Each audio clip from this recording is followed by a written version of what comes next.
on you to go ahead and smile. Watch 1226 on your side, wherever you go.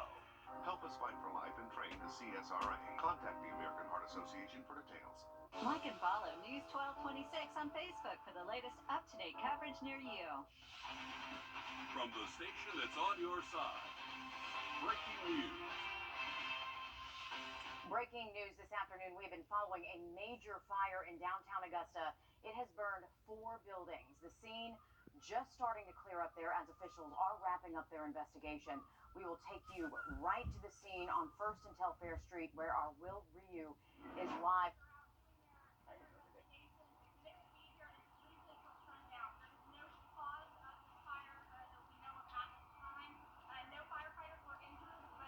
Well, and the scene just cleared here on Telfair Street and Forsyth Street, and you can see right behind me that this was the house that caught fire that actually spread to 3 other houses, including one right down the street, across the street from this middle house right over my left shoulder. And we're going to take you to the scene earlier today, smoke coming out of every one of these houses, and there was just a massive response here. It's what they call a fire 2 alarm, which is the reason why there were so many fire trucks here.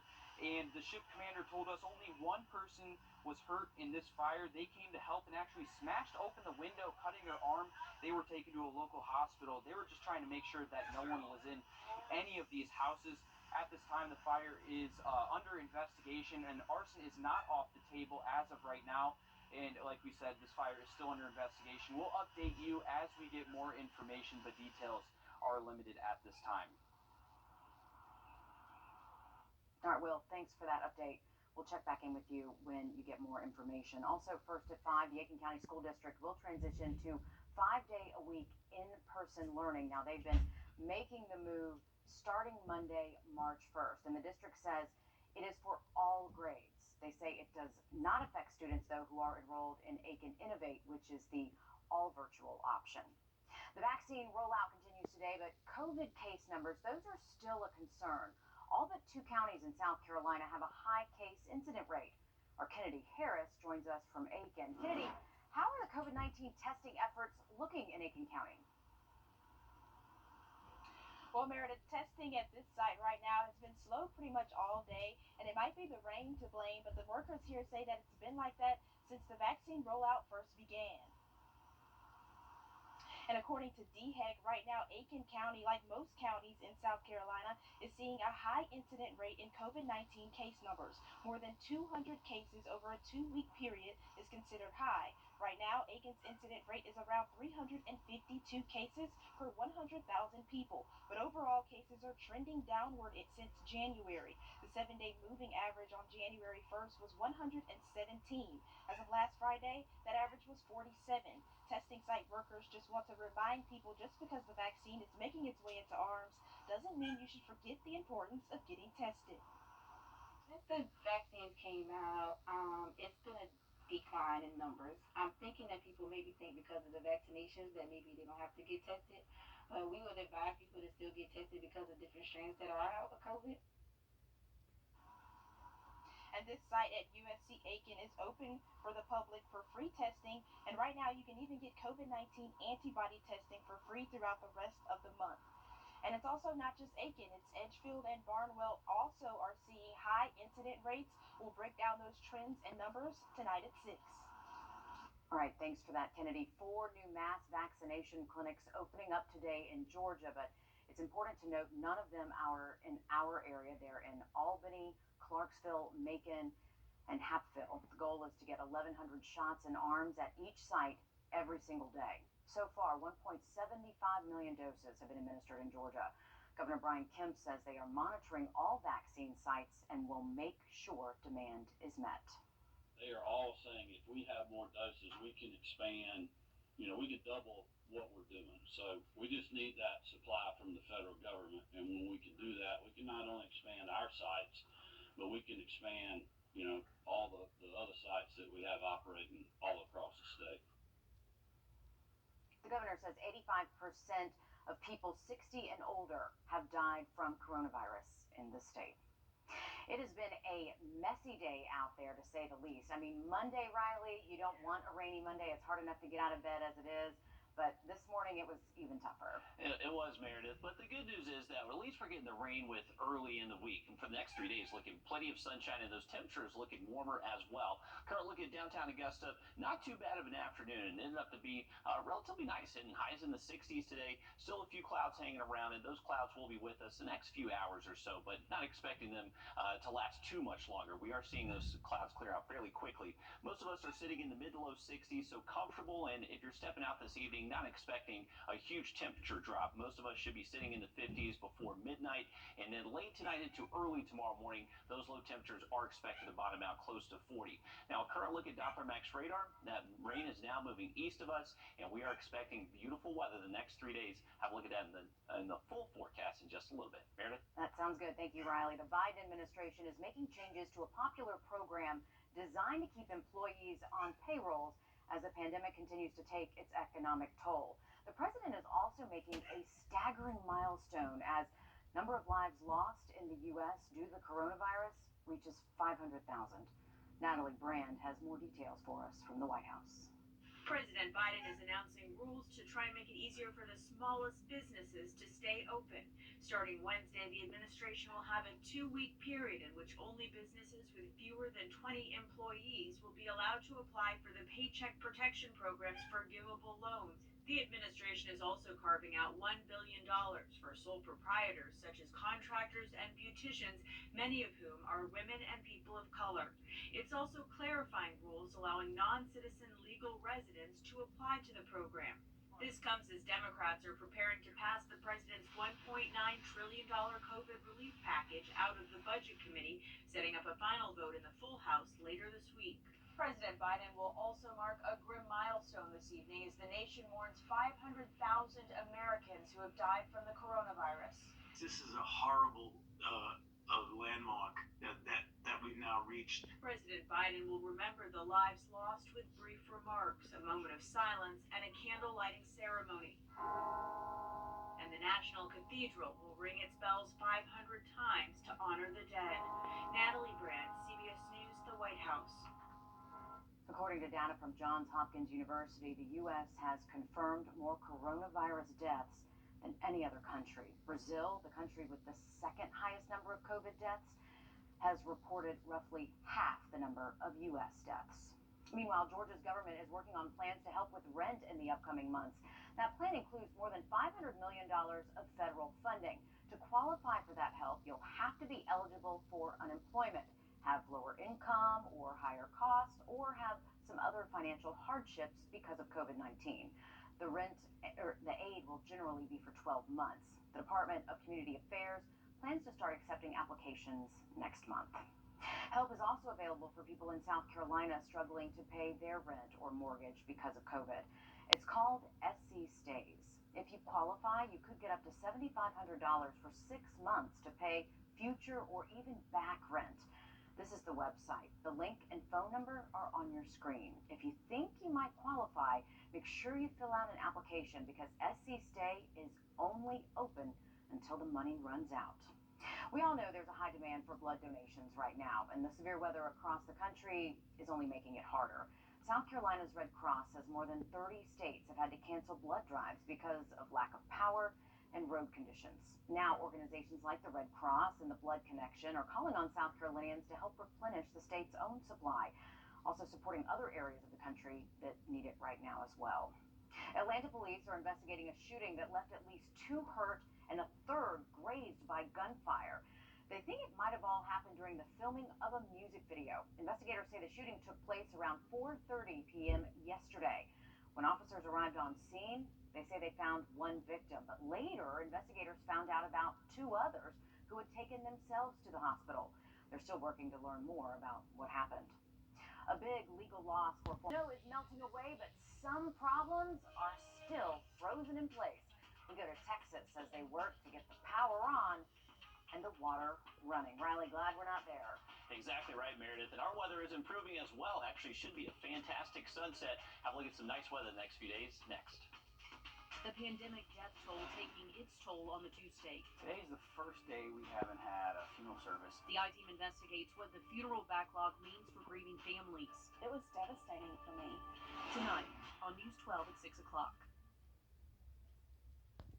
Only at concrete coatings of the South. A massive recovery effort is underway in Texas after last week's dangerous and deadly winter weather left the state crippled. President Joe Biden has signed a major disaster declaration on sending federal aid to help with the most costly weather event in the state's history. Morgan Chesky has the latest details from Dallas with the road to recovery in Texas. The deep freeze in Texas is finally over, but millions statewide now dealing with the fallout. I don't have water again after 4 days without it because of frozen pipes. Thousands still without power, and more than 8 million people unable to drink their water. You know, this whole boil thing sucks, especially when you got 4 kids and 3 dogs and 2 adults in a house. Relief is pouring in. Gilbert Gomez able to get his hands on a few days worth of water.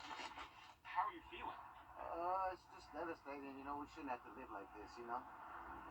Over the weekend, President Biden signing a major disaster declaration, unlocking critical federal aid for hard-hit communities. Officials in the state now targeting outrageous energy bills. The governor announcing a temporary ban on cutting off power if a customer can't pay. Houston's mayor saying this to Hoda on Sunday. The consumer should not be made to pay the price for these exorbitant bills. That's exactly what happened to Scott Willoughby, who signed up for wholesale prices, not knowing his rate could vary. So when the power supply went down, his bill took off. When it was all said and done, what was the damage? $16,798, something like that. And this was not a bill, this was withdrawn. This was withdrawn straight from my account. By the time Willoughby could switch providers, he ended up paying 80 times more than his typical $200 bill. Some well-known Texans now pitching in to help. Beto O'Rourke driving a truck of water from El Paso to Austin. Senator Ted Cruz serving firefighters barbecue after flying back from Cancun. Even Houston-born Beyonce offering emergency funding on her website. Texans looking out for their own, even on South Padre Island, where all those cold-stunned sea turtles were warmed up enough to return to sea. Morgan Chesky, NBC News, Dallas.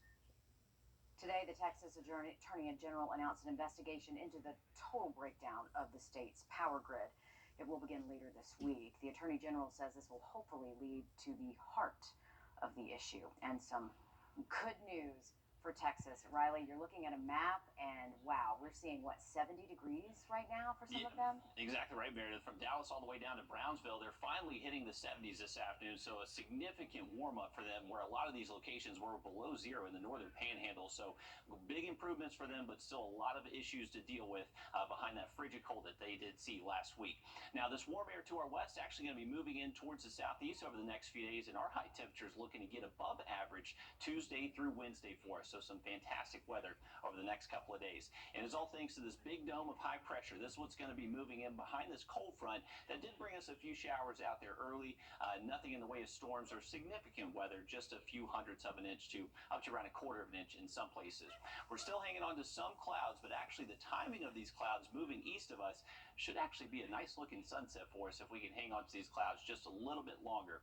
Here's a look over the Richmond County, Augusta EMA side. This is just off Deansbridge Road, and you can see we are starting to see some blue sky here over Augusta, so our conditions are improving. We're still at 62 degrees, and if you're stepping out this evening, those temperatures shouldn't drop too quickly. We should remain in the 50s up until around midnight. Most of us sitting in the mid-60s if you live south of Augusta, low 60s north of town, and then we're kind of sitting right here in the middle, here along I-20. Everybody tonight should be cooling off into the low 40s to upper 30s in the cooler spots.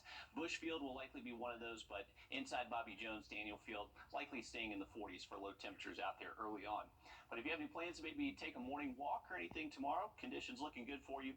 Plenty of sunshine through all of your Tuesday, and those temperatures should increase fairly quickly, hitting the 50s already by 10 a.m. And then high temperatures tomorrow. This is what we have to look forward to, folks. Upper 60s, low 70s tomorrow afternoon. Should be beautiful out there, and keeping just a light wind out of the west. Not overly breezy, just not overly calm either. It should stay between 5 to 10 during the morning, and then pick up between 10 to 15 later into the afternoon. So just a light wind out there that should be fairly steady. Heading into Wednesday, we're expecting plenty of sunshine again, and temperatures likely getting a couple degrees warmer as well. So if you need to wash the car after that rain today, you look good over the next few. A few more clouds do show up Thursday, and those will likely give way to a few showers Friday. And unfortunately, rolling into the weekend, we are expecting a few hit-and-miss showers through the weekend. Hey, but no freezing temps. We'll take it. For the first time in more than a year, people are starting to plan vacations again. And if you're booking a trip this summer, you want to find some of the bargains, right? Well, Jamie Tucker breaks down a controversial smartphone app that promises to find incredible deals you won't find anywhere else.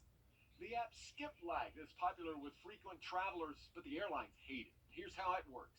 Rather than booking a flight to your final destination, Skip searches deals on flights that have layovers where you want to go. The app calls them hidden cities. Let's say you're booking a flight from Nashville to Dallas, and buying a ticket on American Airlines would cost $126. But Skip found a flight to Orlando that makes a stop in Dallas. Cost $103.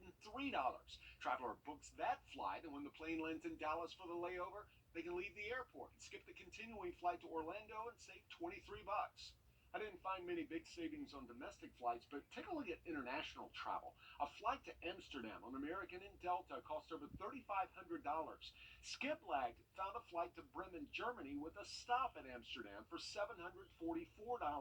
It's the same flight at a savings of over $2,700. You get off the plane in Amsterdam and skip the flight to Bremen. There are a few things to consider before using this app. You can only book one-way flights. You can't check any luggage because your bags are going without you. You should only carry on a backpack. Those carry-ons with wheels often get checked at the gate.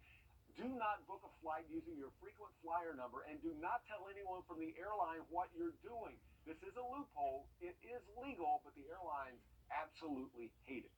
I'm Jamie Tucker, and Skip is the app of the day. All right, using a legal loophole, United Airlines actually sued the 22-year-old that developed the Skip app, but lost in court. Airlines have been instructing employees to identify any passenger using the app or skipping a flight to the final destination, and have threatened to charge passengers the full amount if they're caught. So, yeah, like Jamie mentioned, be careful.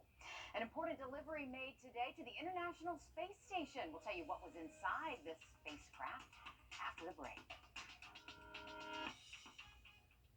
If you've been hurt in a car wreck, what are you waiting for? Call George Sink Injury Lawyers at all nines now. The sooner you call, the sooner they can help. George Sink Injury Lawyers has the experience to help you get your money faster. If you've been hurt in a car wreck, call all nines. A delivery to the International Space Station. This morning, a spacecraft arrived at the ISS some 262 miles above the Earth. The cargo ship is carrying tons of supplies, including scientific equipment, fresh food, and spacewalk equipment for the 7 astronauts on board the space station. The spacecraft is bolted to the ISS, will stay there until late May when it comes back to Earth. Automakers are amped about the future of electric-powered cars. Now some taxi and ride-sharing services are getting on board too. Michael George explains. Cabs are a common sight on New York City streets, but you've probably never seen one like this. The Tesla is a breath of fresh air for drivers like Rami Gharib. The car's so quiet, so nice. Gharib works for the company Drive Sally. Founder Nicholas Williams says they're transforming their fleet of cabs and rideshare vehicles from gas to electric. We want to be a first mover in electric, and we think right now is an excellent time to really be starting that trend. They're not alone. Uber and Lyft, the giants in the rideshare industry, have both committed to zero-emission cars by 2030. GM says it will stop producing gas-burning vehicles by 2035. Amazon is shifting its delivery trucks to electric. And now even local governments, including New York City, are buying electric buses. It's a business opportunity for e-cab companies like Austin-based Electric Cab North America. The future is electric. I think that the transition is going to be very quick over the next 10 years, particularly the next 5. Electric vehicle prices have been dropping the past few years, a trend that's expected to continue. We have cheap EVs where I can save $50, $75, $100 a week on gas, that makes a difference for a driver. And the shift to e-power could make a big difference for the environment as well. Michael George, CBS News, New York. Not to mention, it's a whole lot cheaper as well. All right, it's not quite a mobile home, but that is not keeping it from moving. Why this historic home is getting a little bit of a change of scenery when we come back. Follow News 1226 on Twitter to keep informed with the latest happening near you. Imagine walking down the street. We'll get to that in just a minute.